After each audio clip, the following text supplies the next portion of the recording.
வணக்கம் நண்பர்களே. இது வரைக்கும் நம்ம விஜய் அண்ணாவுடைய பிளாஸ்ட் ஃபயர் ஸ்பீச் தான் நீங்க பார்த்திருக்கீங்க. ஆனா இன்னைக்கு அந்த பிளாஸ்டையே ரோஸ்ட் போட்டிருக்கிற உதய அண்ணாவுடைய ஸ்பீச்சை கேட்டீங்களா? சட்டப்பேரவையில நேருக்கு நேரா நின்று நீங்க ரீல்ஸ் ஆட்சி நடத்துறீங்க, எப்ப ரியல் ஆட்சி நடத்துவீங்க அப்படின்னு கேள்வி கேட்டிருக்கிறாரு.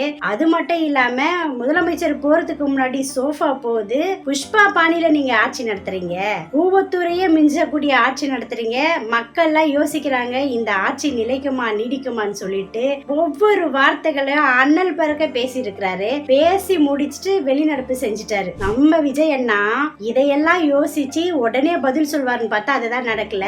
வழக்கம் போல என்ன பண்ணி இருக்கிறாரு, இன்ஸ்டாலயும் பேஸ்புக்லயும் ட்விட்டர்லயும் பதிவு பண்ணி இருக்கிறாரு. யாராவது சொல்லுங்கப்பா அவருக்கு, நம்ம தான் ஆட்சியில இருக்கும், இப்படி எல்லாம் பேசக்கூடாது, சட்டப்பேரவையில கேட்ட கேள்விக்கு சட்டப்பேரவையில தான் பதில் சொல்லணும் அப்படின்ட்டு 2 நாள்ல இப்படி நடந்திருக்கு. இன்னும் என்னெல்லாம் நடக்க போகுதுன்றத பார்ப்போம். மிக்க நன்றி உதய அண்ணா. வணக்கம்.